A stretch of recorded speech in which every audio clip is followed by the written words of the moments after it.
नमस्कार, knocking-news.com में आपका स्वागत है। मैं हूं गिरिजेश वशिष्ठ। आज मैं जो मसला लेकर आया हूं वो मसला सीधे मुझसे और आपसे जुड़ा हुआ है।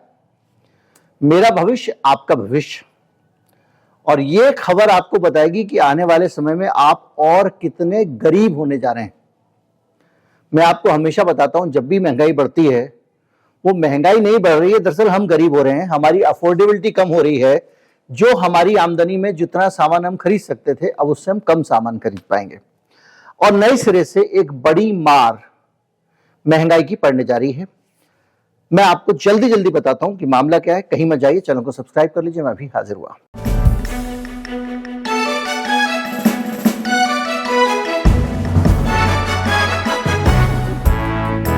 तीन तरह की महंगाई हिंदुस्तान झेलने वाला है आने वाले समय में, और उनमें से सबसे बड़ी महंगाई है खाने पीने की महंगाई। और खाने पीने की महंगाई ऐसी वैसी नहीं, तगड़ी महंगाई है। हालत यह है कि जो आप भोजन करते हैं उसमें मुख्य रूप से अनाज ही खाते हैं, गेहूं चावल, और पैदावार अनाज और गेहूं दोनों की हुई है कम। बाहर से अनाज मंगाना है कि नहीं मंगाना है, इसको लेकर सरकार ने अभी तक कोई इरादा जाहिर किया नहीं है। जो विदेशों को अनाज हम भेज रहे हैं वो भी पहले की तरह ही भेजा जा रहा है, जो भी कटौती करके जैसे भी है। अब गेहूं की पैदावार कम हो गई है, मंगवाने की खबर नहीं है, और इस बीच में एक बड़ा मसला ये चल रहा था कि जो मुफ्त राशन की स्कीम है उस स्कीम को अब शायद बंद कर दिया जाए। जितने भी जो अर्थशास्त्री हैं वो चाहते थे कि इसको बंद कर दिया जाए ताकि ये समस्या खत्म हो जाए और महंगाई पे इसका असर ना पड़े। दरअसल ये जो स्कीम चालू हुई थी, अप्रैल में सबसे ज्यादा मार थी, अगर मैं सही से याद कर पा रहा हूं, कोरोना की। और दिसंबर में जब सब कुछ संभल गया था, लोग अपने अपने घरों में पहुंच गए थे, और इस पूरे दौर में सरकार ने कोई मदद नहीं की थी। जो लोग सड़कों पे परेशान हो रहे थे, ना तो घर पहुंचने में, ना भोजन की, ना पानी की, हम और आप लोग घर से निकल निकल के उनको राशन पहुंचा रहे थे, खाने के डब्बे पहुंचा रहे थे। तो जब सब निकल गया उसके बाद सरकार ने मुफ्त अनाज की योजना चालू की। फिर इनको लगा कि इस योजना से लोग खुश हो गए, तो अब ये बंद करने को तैयार नहीं, और अब सरकार ने ऐलान कर दिया कि अगले 5 साल तक मुफ्त अनाज दिया जाएगा। जबकि वित्त मंत्रालय केंद्र सरकार का अपने लिखित नोट में बोल चुका था कि इस योजना को बंद कर देना चाहिए क्योंकि इससे खर्चा हो रहा है बहुत ज्यादा। अब आपको बताऊं कि 80 करोड़ लोग ये कह रहे हैं, उनको 81.35 करोड़ लोग हैं, 3-5 करोड़ लोग, उनको ये मुफ्त अनाज दे रहे हैं। अब कैबिनेट ने पास किया, मतलब वित्त मंत्रालय का नोट भी कहीं मायने नहीं रखता है क्योंकि कैबिनेट का हिस्सा वित्त मंत्रालय भी है। तो अब ये 5 साल के लिए बढ़ा दी गई, यानी 5 साल तक देश में मुफ्त अनाज बांटा जाएगा। रेवड़ी कहने वाली सरकार ये काम करने जा रही है। इसके लिए सरकार को करीब 11,85,000 के आसपास, 11,85,000 करोड़, 11,85,000 करोड़ रुपए की जरूरत होगी सालाना। और इस जरूरत को पूरा करने के लिए सरकार ने अभी तक कोई अपना बजटरी प्लान नहीं बताया है। 2 लाख करोड़ का आवंटन खाद के लिए सरकार ने किया था बजट में, वो कम पड़ गया है। यानी अब दिसंबर में, इसी महीने में जब दोबारा से उसका रिव्यू होगा तो फिर से और अनाज के लिए पैसा दिया जाएगा। अब इस काम के लिए सरकार को पैसे चाहिए होंगे, 2 लाख करोड़, 11,80,000 करोड़। अब ये आएगा कहां से? सरकार ने कहा था कि सारे घर के बेच डालूंगा, और उसके लिए योजना भी ऐसी लाए थे, लेकिन कौड़ियों के दाम पर सरकारी संपत्तियां बेचने का इनका प्लान भी फेल हो गया क्योंकि इस सरकार के दौर में उद्योगपतियों को मोटा खाने की आदत पड़ गई और थोड़े बहुत फायदे की तरफ जाते नहीं हैं, तो उन्होंने उसको छोड़ दिया है। अब वो लेने के लिए आ नहीं रहे हैं, डिसइन्वेस्टमेंट आया नहीं है। तो ऐसी हालत में ये सरकार पैसे कहां से लाएगी? ये सरकार टैक्स बढ़ाएगी, और उस टैक्स बढ़ाने से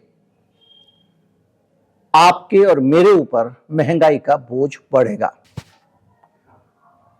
11,85,000 करोड़ रुपया तो मुफ्त अनाज के लिए दे रही है सरकार, और ये 5 सालों में जो महंगाई बढ़ेगी उससे कॉस्ट बढ़ती जाएगी। पहली चीज, क्योंकि आपको 81,35,000 करोड़ लोगों को अनाज बांटना है।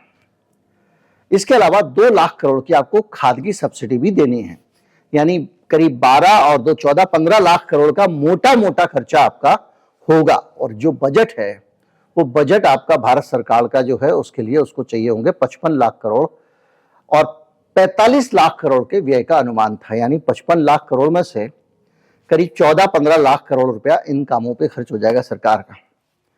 तो ये पैसा वसूल कहां से होगा? और ये पैसा वसूल आपसे और मुझसे ही होगा। अभी सरकार क्या कर रही है कि ये जो सब्सिडी खाद की है, इसके लिए इसने पहले बजट में 2 लाख करोड़ का आवंटन किया था, कम पड़ गया है, अब दिसंबर में फिर बढ़ाएगी। तो इस पूरी हालत में मोटा टैक्स आपके ऊपर, मेरे ऊपर घुमा के, इधर से कमा के उधर से घुमा के लगना है। इनकम टैक्स नहीं लेंगे तो जीएसटी बढ़ा देंगे, जीएसटी नहीं लेंगे तो पेट्रोल डीजल महंगा कर देंगे। लेकिन पेट्रोल डीजल की बात करते करते अब कुछ चीजें और भी आ रही हैं, और वो है गैस। गैस की महंगाई करने का इंतजाम सरकार ने ऑलरेडी कर दिया है। यानी एक तरफ जब अनाज की कमी होगी, अनाज पैदा नहीं हो रहा होगा, अनाज को आप फ्री में बांट रहे होंगे, सरकार एक तरफ तो वो अनाज की कमी होने के कारण महंगाई बढ़नी है, क्योंकि हमारे पास जो बफर स्टॉक था, हमारे पास में जो हमारे स्ट्रेटेजिक रिजर्व थे, स्ट्रेटेजिक रिजर्व बहुत काम आते। कल के दिन कोई हमारे ऊपर प्रतिबंध लगा दे तो हम खाएंगे क्या? कल के दिन कोई सूखा अकाल या कोई बड़ी चीज हो जाए, हम खाएंगे क्या? वो सब झोंक चुके हैं। तो ऐसी हालत में अब बाजार में अनाज का दाम बढ़ना ही बढ़ना है, पहली चीज। दूसरा, सरकार ने अगर इतना सारा आवंटन कर दिया है तो उसको चाहिए होंगे ज्यादा पैसे। वो पैसे भी किससे वसूलेगी? मुझसे और आपसे वसूलेगी। और ऊपर से सरकार ने गैस का भी महंगाई का इंतजाम कर दिया। गैस ने अपना कोटा घटा दिया केंद्र ने। अब कोटा क्या होता है? गैस मतलब पहले समझ लीजिए, गैस मतलब जो पीएनजी होती है, यानी आजकल शहरों में जो नलके से बिजली आती है, एक पाइपलाइन जाती है किचन तक, वो। और दूसरा होती है सीएनजी। इन दोनों के ही ऊपर सरकार ने कोटा घटा दिया। अब कोटा क्या होता है? गैस दो तरह की होती है, एक भारत में पैदा होती है, एक विदेशों से आती है। तो जो भारत में गैस पैदा होती है उस गैस के ऊपर सरकार सब्सिडी देती है, और एक कोटा होता है कि इतनी आपको गैस मिलेगी, सरकारी सब्सिडी वाली सस्ती गैस जो भारत में पैदा हो रही है। अब सरकार ने उस कोटे को कर दिया है कम, यानी आपको महंगी विदेशी गैस खरीदनी पड़ेगी। जैसे क्या हुआ था कोयले में, सरकार ने कहा था कि जरूरी है कि आपको बाहर से कोयला मंगाना पड़ेगा। अभी तक गैस की खरीदारी में पता नहीं चला है कि किस उद्योगपति को कितना फायदा होने वाला है। अडानी जी की टोटल गैस जरूर जो है वो एक कंपनी है, लेकिन वो अपना बाहर से लाके अपना खुद ही गैस बेच रहे हैं। अभी तक उन्होंने इस तरह से इन कंपनियों को गैस सप्लाई नहीं की, लेकिन इसलिए उन पर शक अभी नहीं किया जा सकता। बहरहाल, जब सस्ती गैस कंपनी को नहीं मिलेगी, महंगी मिलेगी, तो गैस का दाम बढ़ेगा। सीएनजी का दाम बढ़ने का मतलब यह है कि जो कम्यूटिंग है, क्योंकि ज्यादातर अब बड़े व्हीकल, बसें वगैरह महानगरों में, छोटे शहरों में भी सीएनजी पे चलने लगे हैं, तो आपकी कम्यूटिंग महंगी हो जाएगी। जो छोटे मोटे लोडिंग व्हीकल हैं वो महंगे हो जाएंगे, पब्लिक ट्रांसपोर्ट महंगा हो जाएगा, और घर में जो रोटी पकाने के लिए गैस आती है, पहले मुझे याद है हमारे यहाँ जब पीएनजी का कनेक्शन लगा था 300 रुपये बिल आता था महीने भर का, आज 1200 रुपये भी कम पड़ रहा है।